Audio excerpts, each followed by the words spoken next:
All right, guys, what's going on? I've got Ray. Everyone knows Ray. He's Yeah, been on many times before, and I've got Josh from Between the Ropes TV. Josh, do you want to give your channel a little plug?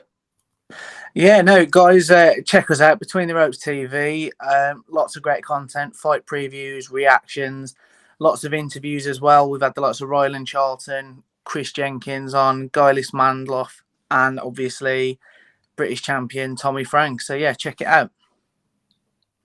And Ray's also on. Ray also gives his take on that on Between the Ropes as well. Ray.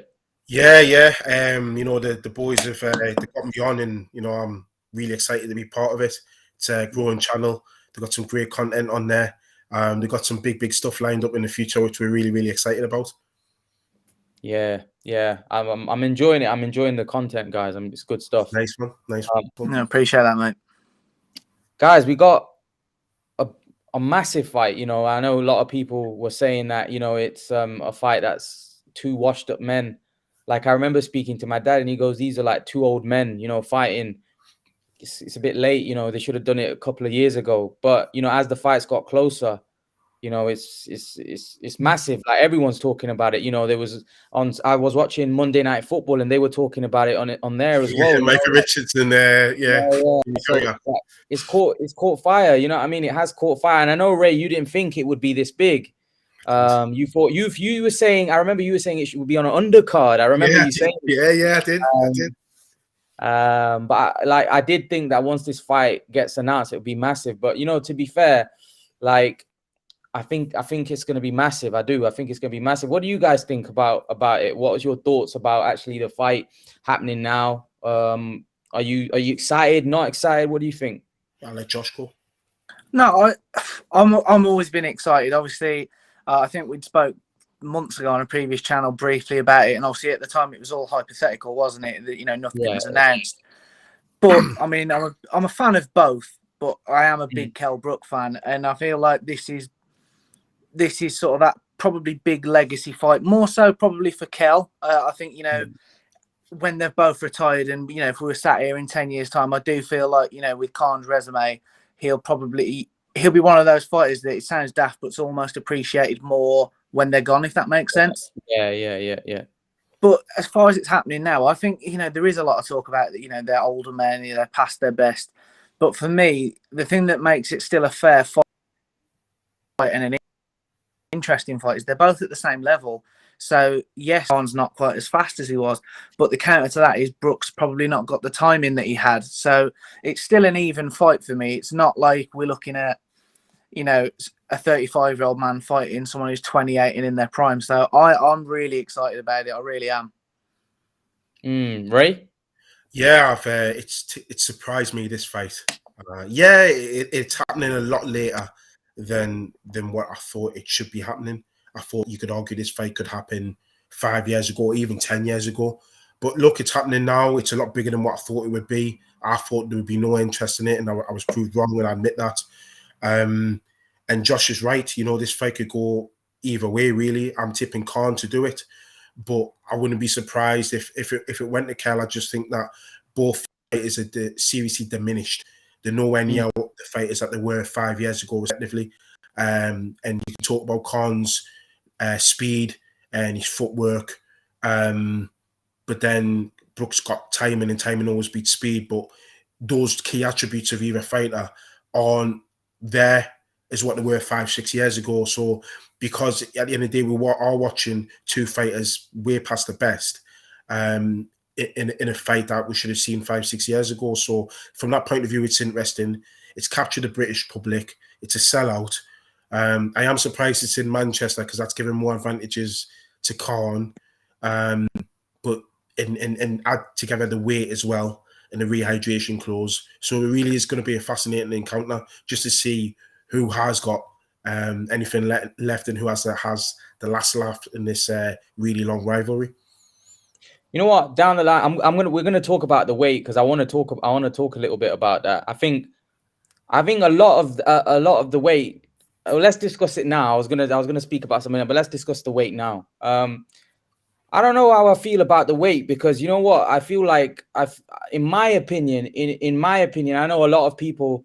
I've seen some interviews from Johnny Nelson, Dave Caldwell, and they're kind of giving Amir a little bit of stick, because they're saying that Amir's tipping everything in his favor in terms of putting a rehydration clause and having the fight at 149. But here's how I look at it, right? I look at it that Amir Khan started his career at 135, right? Yeah. Yeah. Kell Brook started his career at 147. Yeah. Mm-hmm. So he's naturally a much, much bigger man. And when I say Kell Brook's a bigger man, like I've studied bodies and I've studied people in the gym, and like my qualifications were around that. The size difference between these two guys is huge. Like let me put it this way. Amir Khan, his legs are like a branch. Kell Brook's legs are like tree trunks, right? The size difference between these two men is huge. So if the fight was to happen at 154, for example, is what they're saying, that would heavily, heavily favor Kell Brook. And I'm saying if there was no rehydration clause and Kell rehydrates to 175 pounds, Amir Khan's going to rehydrate to about 155 pounds. He's not going to be more than that, right? So Kell Brook is going to have an advantage of, on the night, he's going to be 20 pounds heavier than Amir Khan. That's dangerous. I'll be honest with you. For me, I've always been a guy that you shouldn't be 10 pounds heavier than your opponent. If that's the case, that's dangerous. Remember, this is a sport where they're punching each other in the head. You've got a guy that's 20 pounds heavier than you. We saw what happened when Khan fought Canelo, right? What Canelo does is Canelo rehydrates massively. He puts on a lot of weight. When they were weighing in on the weigh-in, I remember speaking, because obviously there was a lot being made about the weight then when Khan fought Canelo. And when they were weighing in, they both looked the same size. And it was like, Canelo don't even look that big. Then I remember on fight night when I seen Canelo, and I was like, is this the same guy? This is a guy that's massive. Obviously, Canelo's bigger than Brook. He's naturally bigger. He's bigger than Brook. But the point I'm trying to make, for me, if we start having disparity in weights where there's like 20 pounds of difference between two guys, what we saw against Khan and Canelo, we're going to get that a lot more, because it's dangerous. It's very dangerous to have a guy that's 20 pounds heavier or 15, 20 pounds. They're punching each other in the head. And I don't like it. I don't like it. I feel like for me, Kell Brook is like, logic tells me Kell Brook's the favorite in this fight. Irrespective, I know a lot of people think Amir Khan's going to win. Kell Brook has the advantages. He's the bigger man, stronger man. And also speed, movement, stamina diminishes at a much quicker rate as you get older. Timing, power diminishes at a lesser rate. So the bookies have got Kell Brook favorite to win this fight, right? The bookies had Amir a favorite in their primes to win. When Kell beat Sean Porter and Amir beat Devin Alexander, Amir was odds on. Amir was a bigger favorite to beat Kell Brook, according to the bookies, and the bookies don't ever get everything right, because Khan was a big favorite to beat Danny Garcia. It didn't happen. But the point I'm trying to make is that I feel, in my opinion, I still feel that I don't think the weight's going to make that much of a difference, because I don't think either way, whoever wins this fight, I don't think the fight's going to be that tough. I think one of them's going to, I don't think Amir Khan is going to trouble Kell Brook like Spence did. The reason why for me, the Spence fight was the reason why that Kell Brook struggled in that fight is because he was fighting a guy as naturally as big as him. So Errol Spence was able to take Kell Brook deep and make it a horrible, hard fight and broke him down and then took him out late. Amir Khan's not going to do that. Amir Khan hasn't got the strength, the physical strength of Errol Spence. He's going to box and move. I don't see this being physically tough for Kell Brook.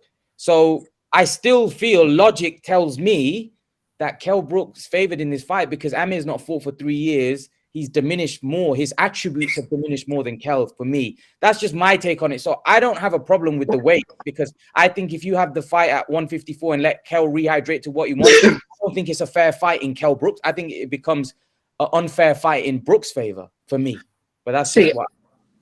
I agree with a lot of things you said. You know, the Canelo is with Khan is a great example. In fairness, I mean, Khan said it himself, hasn't he? When he saw him in his corner and the size of his back, he thought, like, "What am I doing here?" So it's a really valid point. But for me, the rehydration clause, obviously, that I'm okay with that. I think, you know, that's where the rule should come in. Yeah. But for me, with there being no championship on the line, I don't see why they couldn't have come in. You know, even if it was like 152, maybe, you know, as a catch rate. But then when it comes to rehydrating, I don't know. I mean, do we know what the official number is yet? Obviously, I've seen I think bits. it's like 163 and a half or 164 pounds. Right. Well, that's fair. But, you know, for me, what they're going to take out of Kell Brook, you know, who shouldn't have been at welterweight for 5 years, to get into 149 for weigh-in day. For me, why couldn't it have been like another £3? And I know it's like, to people who aren't sort of in the know, they'll say £3 is nothing. But as you've just said yourself, Imran, to get down those extra £3 or £4, for me, I don't think there'd have been an issue with it. The more important weighing for me is on fight night, what do you weigh going into that ring? And that's the bit for me. And the thing that I would agree swings it in Khan's favour is because we've seen Brook struggle to make welterweight for 5-6 years now. So if he was really going to struggle now, especially with the inactivity and not have, you know, it's quite well documented he doesn't necessarily live the best life outside of the ring. Yeah, it doesn't. What it'll take out of him to get to 149 is what worries me. Yeah. Here's the thing, Ray, I'll ask you this. Do you think Kell Brook kind of, like, in the sense, makes it difficult for himself? Because Kell Brook told us after the Errol Spence fight, he's no longer a welterweight, right? Yeah. He said he's going to go to 154 pounds and fight for a world title there. He's going to campaign there. Yeah. He didn't do that. Then years later, he came back down to fight Crawford at welterweight, right? That's what he did. That I'm just saying what he's done in terms of his career. Why did he do that? So the thing is, he's kind of, his career moves are hurting him in the sense, because now Amir's saying to him, but you just fought your last fight at 147 against Terence Crawford. But then you're saying you made the weight. Do you see what I mean? So do you see where I'm coming with this? It just doesn't look good for Brook. His kind of career has been like, I'm going to 154. I'm going to fight for a world title there. That didn't happen. But then he fought years later, the Crawford and Spence fight. What was the years difference in that? A couple of years? 3.5. 3.5 years. 3.5 years. He said he wasn't a welterweight. Eddie Hearn said he wasn't a welterweight in 2017.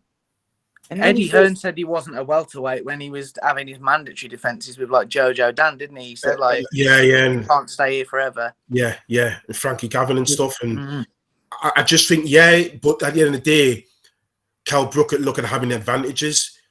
There's weight classes there for a reason. So he's probably looked at going up. We've got to remember you had people like Jared Hurd. At that time. Now I'm not saying he was a killer, but he was another weight bully, essentially. He was a super middleweight, boiling down to 154. I agree. Stepped up to 54. He loses those advantages he has over everybody else at 47. So that's why he's kept himself at 47. So what Amir Khan's doing is what Floyd Mayweather used to do and take your advantages away from you. So that's essentially what Amir Khan's doing to Kell, what Kell's done to everybody else. But you hit the nail on the spot that Kell Brook at fighting at welterweight had the advantage because he was the bigger guy than everybody else. Apart from Spence, everybody else he was getting in the ring with, he was bigger than. So basically, he had a massive advantage, but he didn't want to give up that advantage going to 154 because those guys are massive. Harrison, Charlo. I don't want to go near those guys, especially Kell Brook's style. Kell Brook's style is a style he likes to have a fight, right? He's a guy that he likes to take it to you. He's not a slick boxer. He gets hit a lot defensively. He's got a good chin. Defensively, not the most sound fighter out there. He likes to take it. Look at the Golovkin fight. I personally thought the way he fought in that fight was ridiculous in the sense that he was never going to win that fighting that way. I thought he won the first couple of rounds. I had Brook winning the first couple of rounds. I think the problem with Brook was there was almost two Kell Brooks in his career. There was Kell Brook with Dominic Ingle, which was a bit more tactically astute. And then it was Kell Brook when he had those odd fights when he was trained by different people, when he looked all over the place. When he had that comeback fight, he was trained by somebody else, and he just looked awful. And I think Kell Brook showed that he sticks to a game plan with Dominic Ingle, because Dominic Ingle gives him that discipline. Kell Brook's a little bit like Naz. If he doesn't respect you, he doesn't listen to you. Do you know what I mean? He seems to listen to Dominic Ingle, which is why this fight only works, because Dominic Ingle's training him. Yeah. For me, if somebody else is training him, the odds are even more in Amir Khan's favour. Then you could argue the slight favour him now. And I think that's a problem for Kell Brook. A lot of it comes down to discipline. Josh, you want to add anything to that?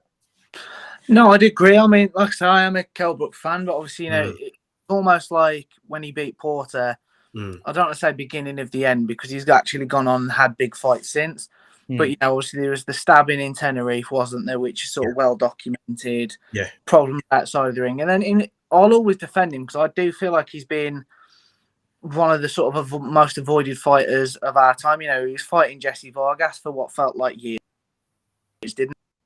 Yeah, that never came off. Like, it'll be the next one. It'll be the next one. And I do sympathise with him, but I also think, you know, going up to face Golovkin, yes, it was the payday, which obviously, you know, let's be as fans, you know, personally, I want to see all boxers, you know, they risk their lives potentially to entertain us. They should all make every penny that they possibly can in the sport. But in hindsight, I think he'd have to say that was a mistake. You know, while he didn't disgrace himself at all, the injury suffered, and he's never been the same fighter since. And then he looked good on the scales. I think Ray said it on a video we did yesterday. He looked good at 160. He did.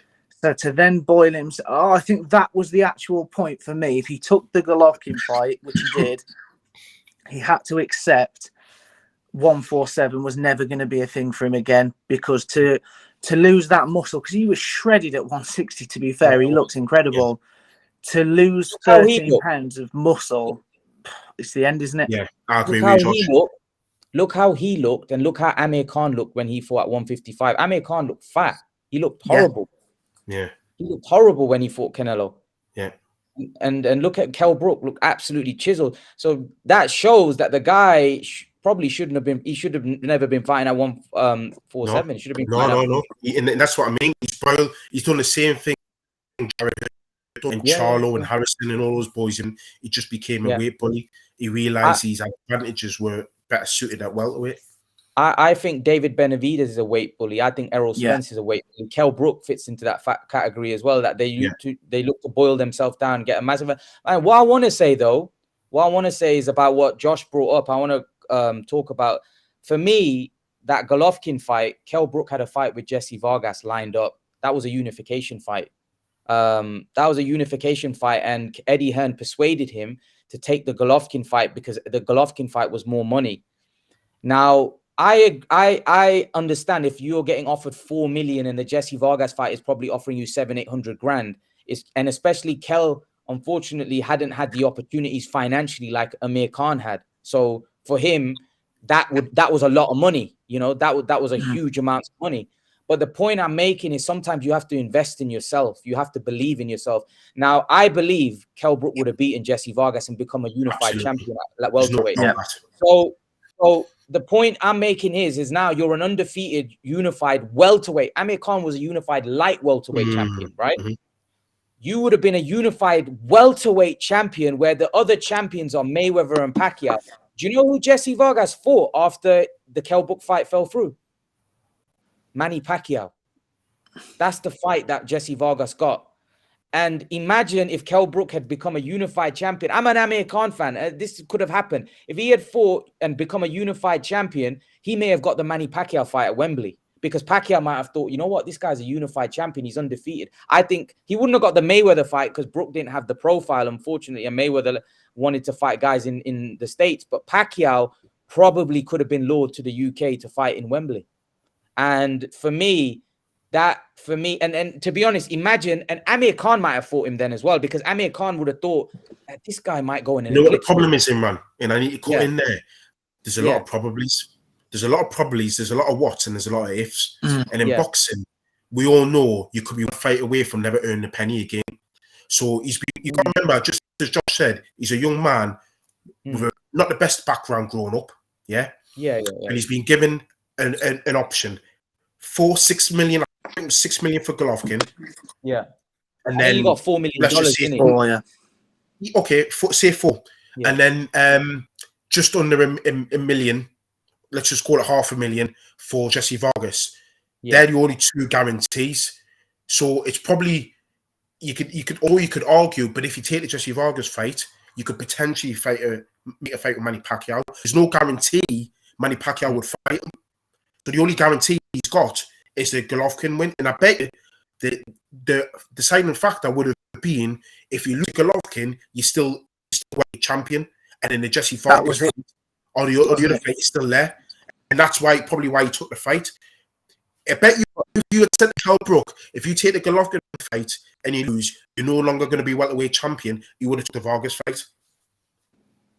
But thing is, Ray, here's the thing about that. Like, as Josh said, it's a mistake in the sense that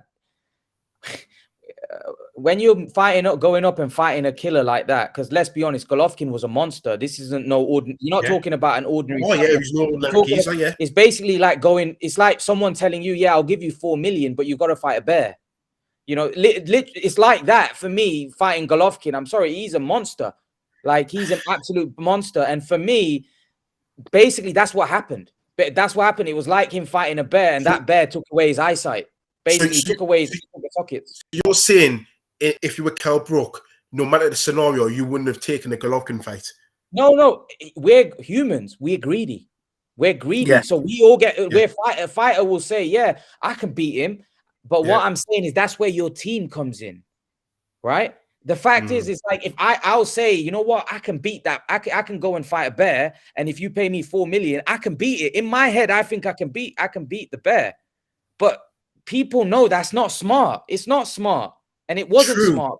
It backfired massively. It ruined his career in terms of legacy. So basically, for me, that you sold out your career basically, because after that, he fought Spence and then got whereas, like I said to you, even though I'm a Khan fan, Kell Brook could have gone on to become a unified welterweight world champion. And I don't know what's more important. Maybe money's more important because he, like you said about the background.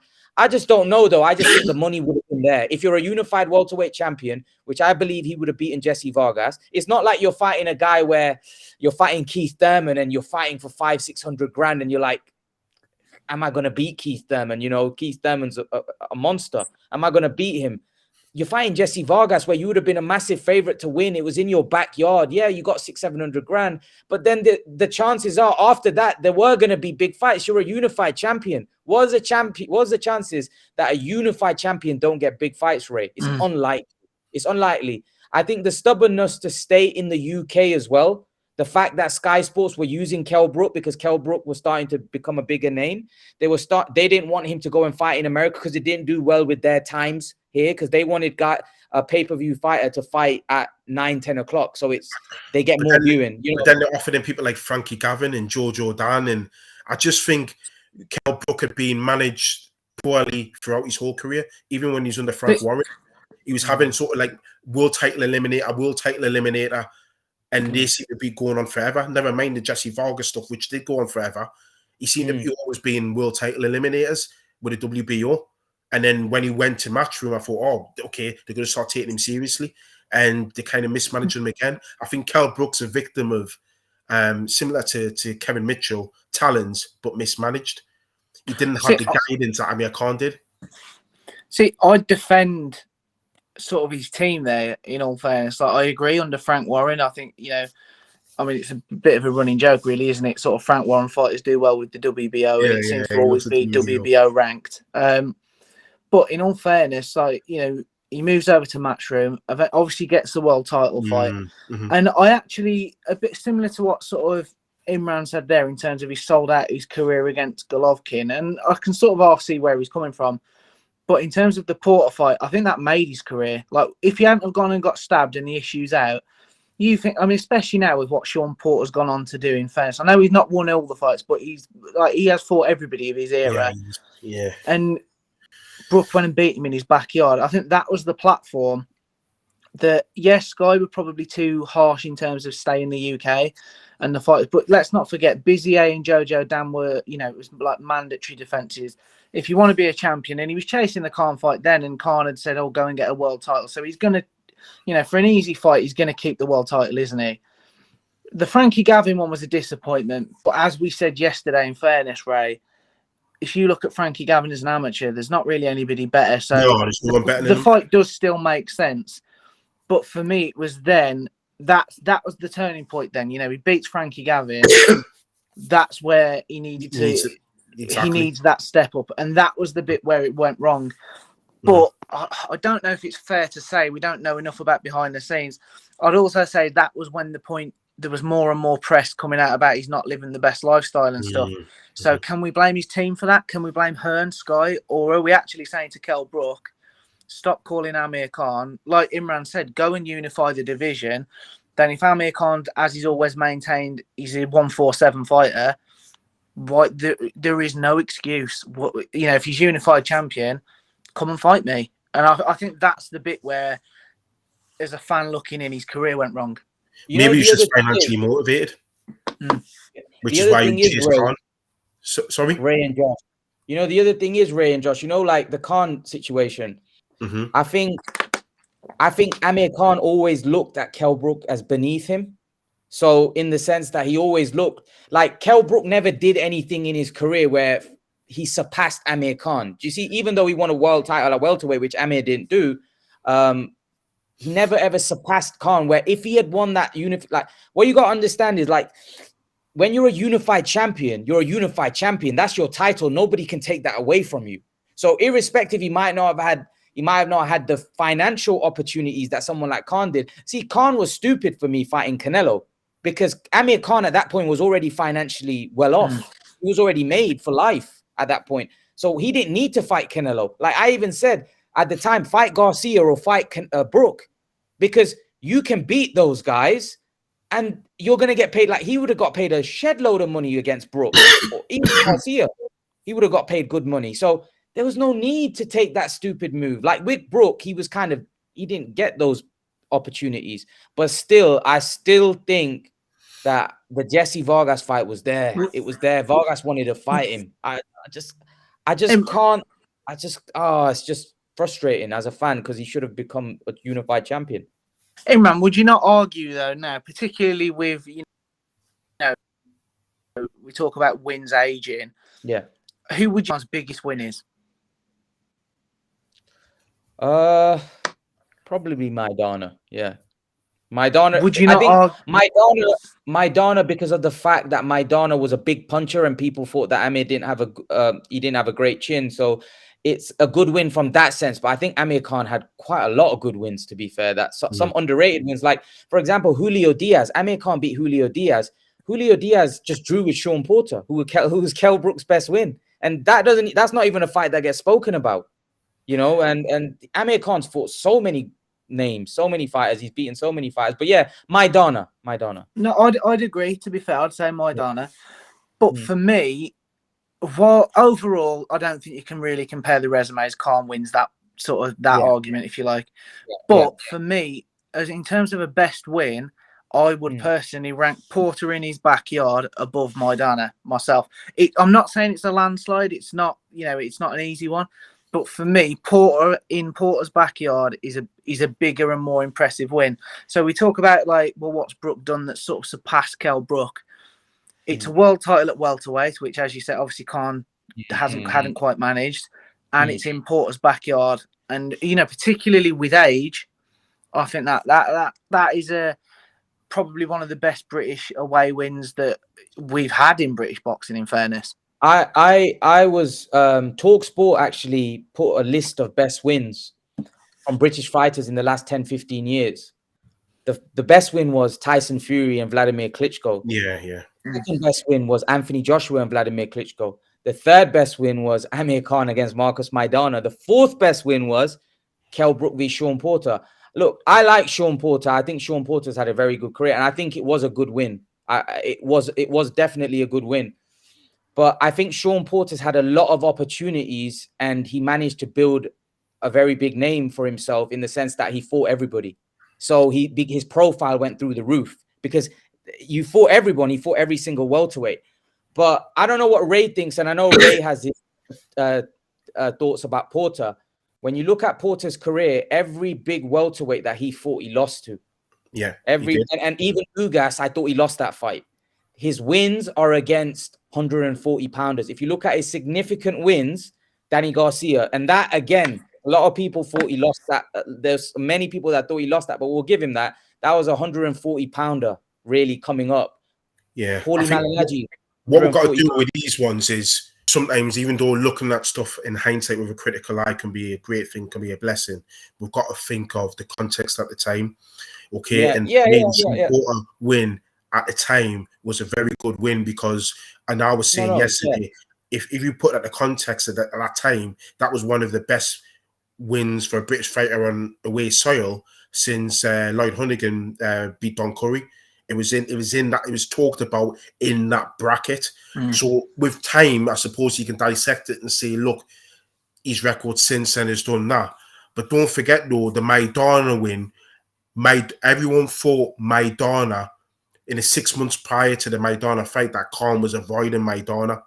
Everyone thought that Khan wouldn't fight him. So when the fight was made, sorry, he shouldn't have fought him because I thought I wanted him to fight that fight because I wanted him to prove a point that he very nearly got Maidana out of there in the first round with that body punch. It's good he didn't. It's good he didn't. Yeah. And what a different story that would have been. And then for me, it's made it a better fight. The fact that he went through that 10th round, that adversity is like adversity he's never seen before. And Amir Khan needed to go through that 10th round to almost prove a point. Not that he's got a chin, but that he could fight fire with fire. And that's that's what made that win so remarkable. Also, similar to what Josh was saying about Porter, the fact that Maidana then later gave Floyd Mayweather quite a challenge in that first fight. The second fight, not so much, but the first fight indicated to me that Maidana still had something. Remember, Maidana had only been beaten at that time by Katalnik, who Amir Khan had beaten previously, and he schooled Katalnik. You know, so I thought he beat Katalnik. I thought he was hard done by in that fight. Maidana won that fight, in my opinion. I thought he was very hard. I thought Katalnik just nicked it. I thought he just nicked it by a couple of rounds. But at the end of the day, it was a split. It was I can't remember if it was a split or unanimous. Split. He only won it by a couple of rounds, but I had it winning by a couple of rounds as well. But that was at the end of the day, that was the only guy who had beaten him. So he's still a dangerous puncher. So yeah.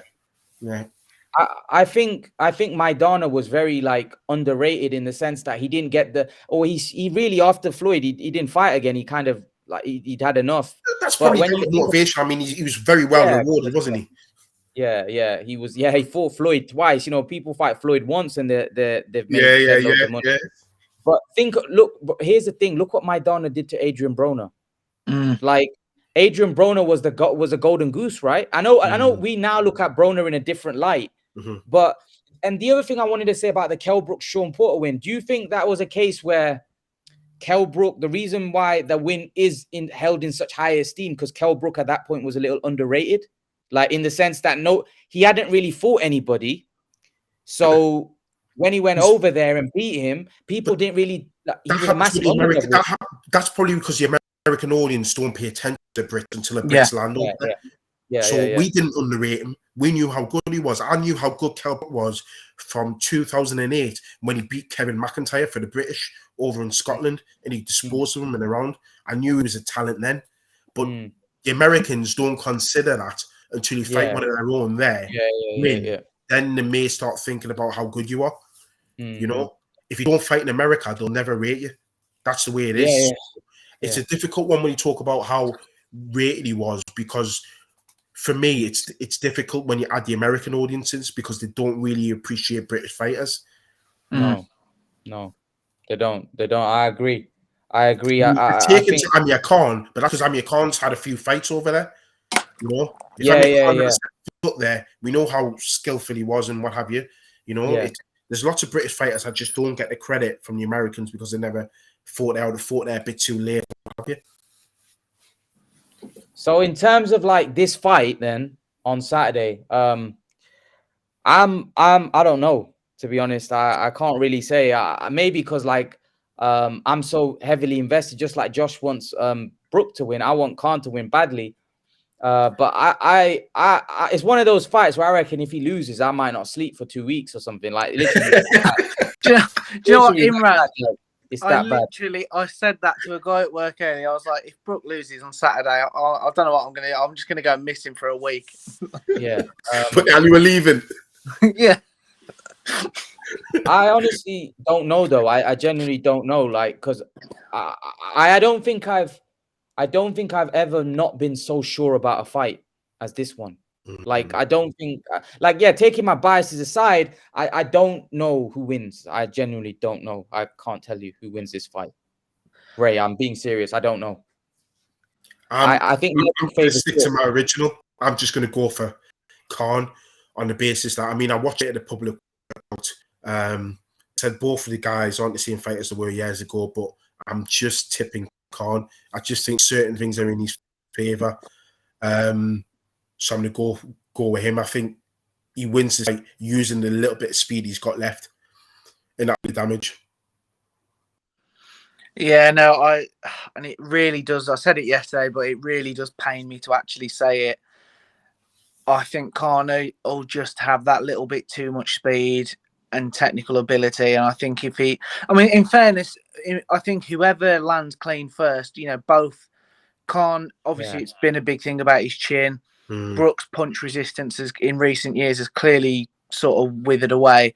And I do think there's an argument. Is that true though, Josh? Has his punch resistance gone away, or was it the fact that it was a good punch by Crawford?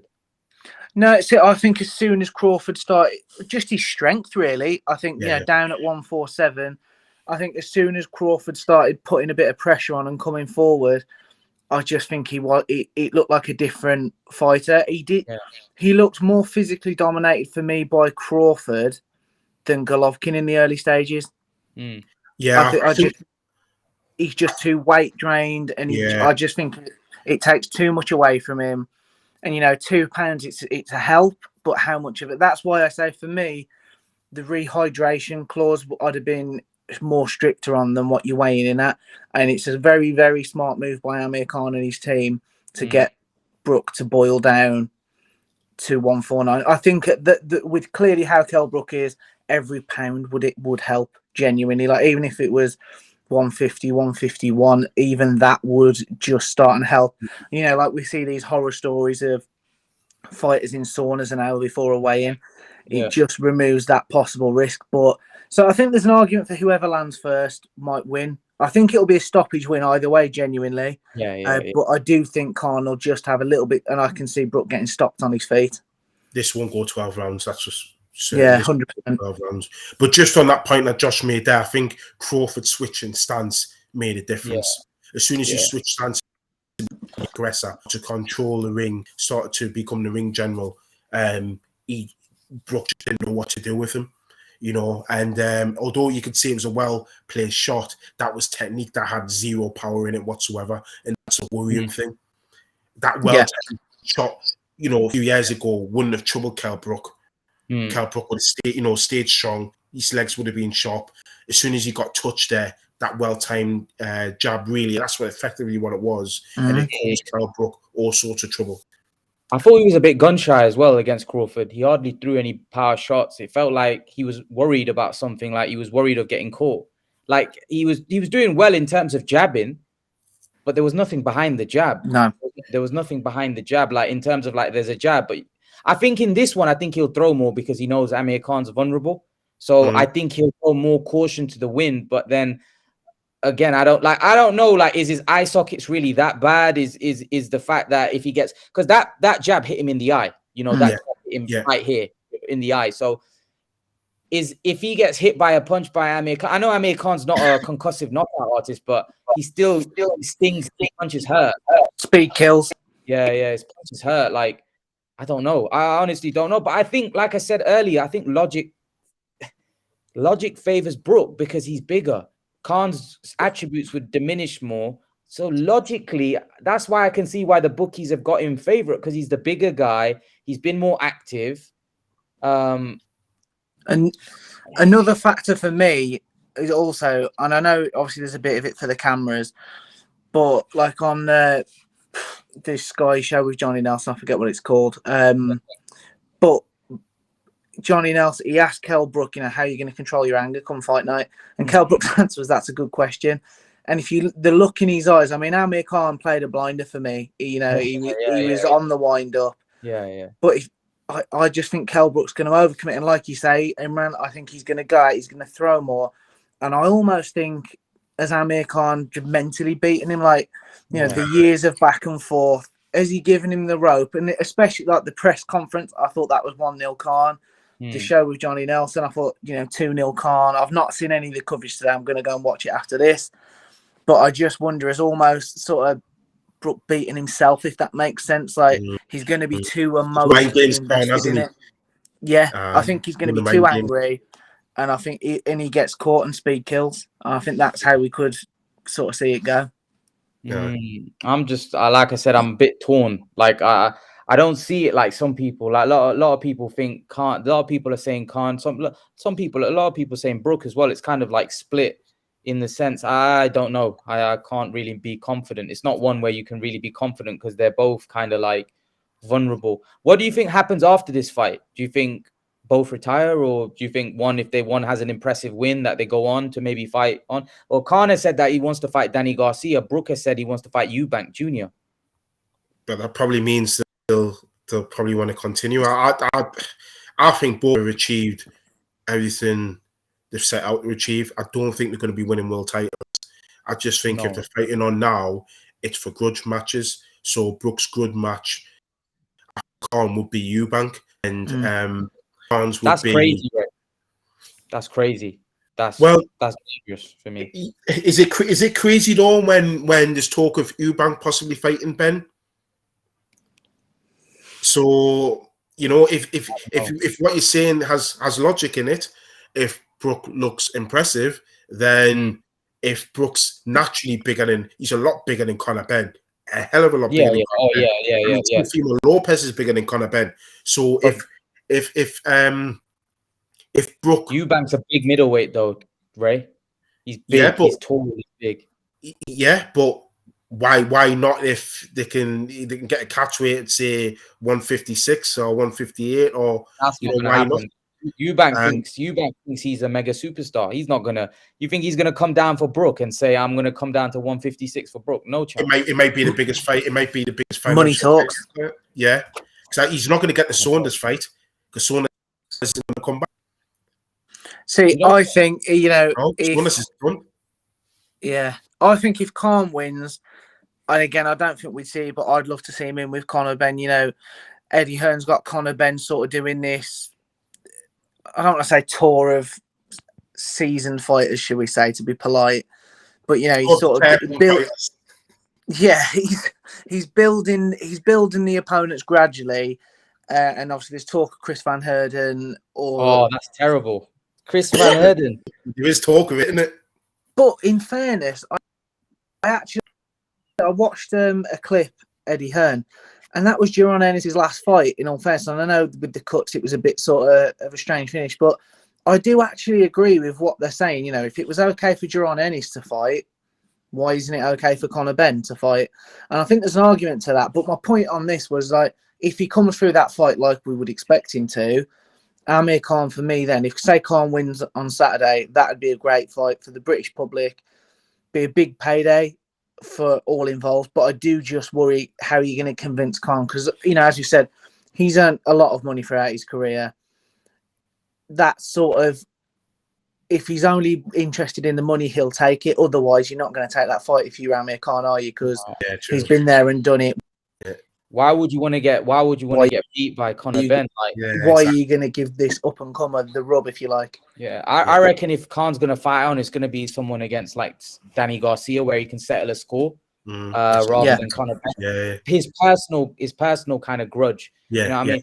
By the way, I don't like his chances in that fight as well because Garcia is still pretty fresh, and he's still pretty good. You'd still say Garcia is a good a top welterweight. Oh yeah. If he can still make that weight, because Garcia wasn't about a year ago. We're saying he's done at 47, he's got 54. So Yeah, I agree. I think we all agree here that if they continue, it's only going to be for fights that have got a personal grudge. And that's it. To be honest, I'd argue more so for Amir Khan, and I can't believe I'm saying this actually, but I'd almost like to see Khan definitely retire, sort of almost win, lose or draw, because I just think, you know, I'm guilty of it. I've got to be honest. I'd forgotten how much he's done in the sport of boxing. So sort of when you start watching old fights back and stuff in preparation of this week, you almost forget how many big fight nights he's given us, and not just British fans, because he did do it in America as well. And I wouldn't want to see him as one of these sort of older fighters who outstays their welcome. Yeah. True. You don't want to become a Danny Williams. I mean, he's fought. I think he's fought 11 at the time world champions or former world champions. He's fought them. He's beaten 7. Yeah, you know, where Kell Brooks only been 4. Yeah, so it's you know, and that's in terms of British fighters. There's not many in that category, and I think you're right, Josh. You said earlier at the top of the show that when Amir Khan retires, that's probably when he's going to be fully appreciated. He's going to end up. That's what I mean. And I wouldn't want to see him, you know, stick around, say for another 5 fights, lose 4 of them. Yeah. And then you think, oh well, Khan was great. Oh, but it was a bit crap towards the end. I wouldn't want that. Exactly. Yeah. That's a very good point. That's what happened to Roy Jones. He got knocked out viciously many times towards, and he was like, he's an all-time great. But you know, a lot of people, like, his legacy was tainted because of that. Like, even it doesn't matter.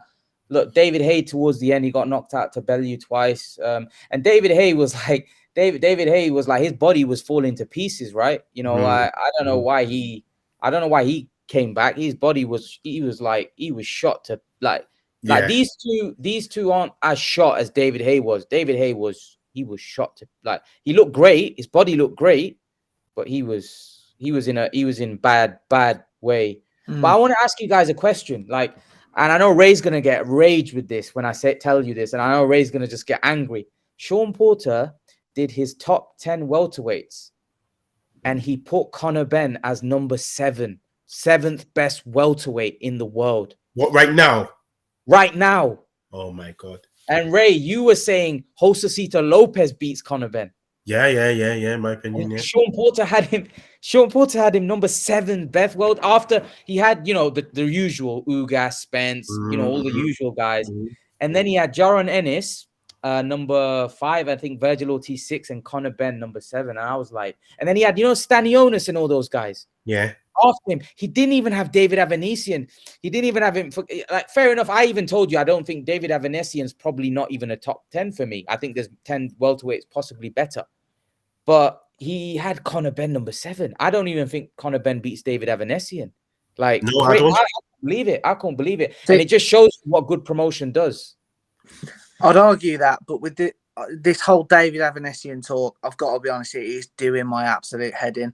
You know, he signed with Frank Warren, and but he was, you know, it's quite well documented. He's offered sort of title eliminators, and he's knocked it back. And then I genuinely had to Google his opponent for his upcoming fight. He's from Finland, and I'm sorry, but Frank Warren, you know, Carl Greaves, his whole team should be embarrassed at this point. How can you accuse Conor Benn of ducking David Avanesian? And we've just sat there and laughed at him fighting Chris Van Heerden. Well, I'm sorry, but at least we know who Chris Van Heerden is. Like, who's next? Is David Avanesian going to, like, are we going to have an open challenge and drag someone out of a pub who looks like they might weigh 147? Like, that's pathetic. I'm sorry. Like, just do better. And it's a headlining of a show with Shiraz. Like, no, I'm sorry. That's Frank Warren all over. And it's disappointing that he's from Conor Benn and talks to that caliber. But for me, he still would beat Conor Benn if the two of them fought, in my opinion. So I think that's a real 50-50. I think it's a good fight, but I think it's the point that it's a demand. A lot of people want to see that fight. A lot of people I get what you're saying about Chris Van Heerden fighting Ennis and stuff, but I think there's a lot of demand for Avanesian and Conor Benn right now, especially the fact that Avanesian beat Josh Kelly in quite emphatic fashion, by the way. I think there was, because at one point, and I don't know where Josh Kelly's gone. He's just seemed to disappeared. Well, I know he's with Boxer, isn't he? So he's got he'll be fighting soon. I think he'll be out again in April or something like that. So why is that fight not being talked about now? Like, surely that'd still be a good fight, right? Can Josh Kelly do that? Hey, did you say Kelly's Ben? Is that what you mean? Yeah. Josh Kelly. Kelly's going up to 54 now. Yeah. No, but he was talking about fighting at a catchweight against Eubank at 54. Then why? I'm sure they could do a catchweight of 51 or something. Yeah, but I think the money for the Eubank fight is the reason you'd move up, isn't it? I think, Josh, while he's quite a big name in Britain, Eddie Hearn, and I sort of respect it and understand it. He's not going to jeopardise Conor Benn as his latest cash cow unless there's serious money involved. And let's be honest, I don't think there'd be, there's not enough money in a Josh Kelly fight to warrant doing that. Yeah, true. That's a fair. Yeah. So, guys, anything you wanna add about this weekend? Like, anything? Are you looking forward to the undercard? I think the undercard. I know that Jonas is fighting for a title. She's moving up weight. My final point is, I wish Natasha Jonas all the luck in the world. I think she deserves a world title. I think she was unlucky against Terry Harper. She won that fight, in my opinion. The Taylor fight was close. If anyone deserves a world title, it's her. She's stepping up, I think, 2 weights. She's in my opinion, she's really super featherweight and lightweight, and I believe this one's at 154. Is this world title at 154? So she's stepping up a few weight classes, but I just hope, because she can punch, she can definitely punch. There's no one more I would love to see win a world title than Natasha Jonas. So best of luck with Natasha Jonas. No, I agree. I'm quite looking forward to Fraser Clark debut as well. Yeah. Vidal Riley. Yeah, Vidal Riley. So I think it's a good card. If we'll finish it, I just really hope Brooke wins, but I'm just not confident. Yeah, I'm the same, but the opposite. But I'm not confident. I don't think anyone's confident now, really. Yeah, no, because you know what, you might get completely too broken. Like, I don't like with Amir Khan. I've even forgot.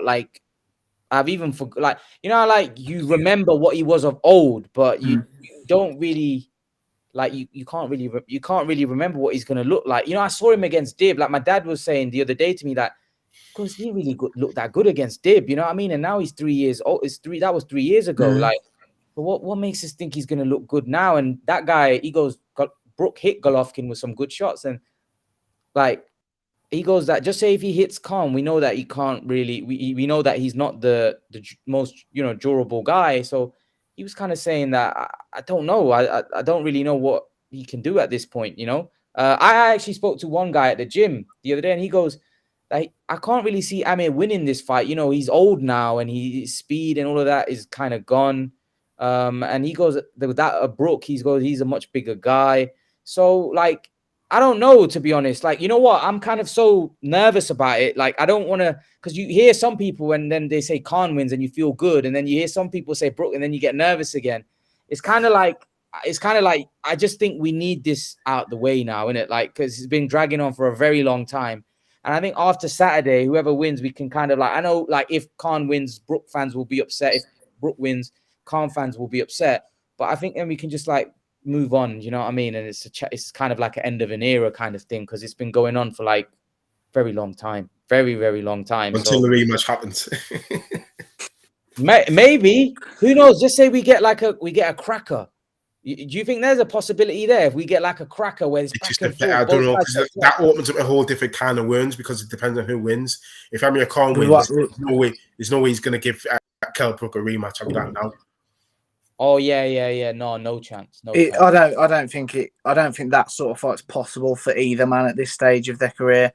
I think whoever gets hit cleanly, I think goes down. Yeah. Because these guys. I hope it is a good fight. I hope it is. I hope it's not like a stinker. where, like Josh is saying, one guy gets hit with a shot and it's over in 2 rounds, and we don't really get to see a fight. I hope it's a good. I just don't see it. I don't see either guy. I don't. I think I said this to you, Ray. One moment of brilliance from either of them could win them the fight. I don't even think it'll take brilliance. I don't even think take brilliance. I just think he'll just take, you know, whoever sees an opening and lands, and then, you know, it's going to be like that David Hay fight when he fought Only Harrison. Do you reckon? Oh no. Yeah. No. Yeah. On that note, guys, I'm off. Yeah. But final predictions, guys. What do you guys think? I know we've kind of given it, but final predictions. What you like? I'm edging towards. I said I'm saying Khan early or Brook late, but if I had to pick, and I'd probably say Khan early, just because I think the speed might do some damage, but not with any confidence. I think Brook might, if he goes past 3 rounds, he probably wins. What do you think, Ray? Khan. What round? What do you think? 3rd round. Yeah. Khan 4. Oh, so we're gonna get a short fight if our predictions are right. And I've got to be honest, I'm never coming on your channel again, Imran, because it's broke my heart to say that. Yeah. Ray did it to me yesterday. To be honest, we might be wrong though. We might be wrong. Like Brook might win. I hope so. It's alright. He's beat us in the predictions anyway. I'm already 2-0 down. Well, I was just thinking, Ray, you broke my heart yesterday mentioning Senchenko beating Hatton, and now Imran's done it today. It's been a terrible week so far. Yeah, so it might, let's see. But anyway, guys, it was great having you on. It was great chatting. It was a long for having us on. No worries. I'll probably do a live stream if you guys want to come on and you're free after the fight. We can definitely come. I don't mind coming on your channel as well whenever you want. Just ask me and I'll definitely come on. Yeah, that'd be great. I would appreciate that. We can definitely collaborate, in the future. It'll be great. Nice one. I really enjoyed this. I think the discussion was really good. Yeah, I enjoyed it as well. Yeah. I'll tell Scott he's out. I want to talk to Scott, by the way. I want to talk, like, he seems quite an interesting character. I've never actually spoken to him. I've seen some of his, he seems to disagree with you quite a bit, Josh. No, he does. He does it. I mean, I think he loves. I mean, I've known Scott since we were like sort of in nappies type thing, and he loves to be the pantomime villain. To be fair, and like he does a football channel that does quite big numbers, and knowing him like I do, he's just baiting people sometimes. But no, he's a good guy to have about.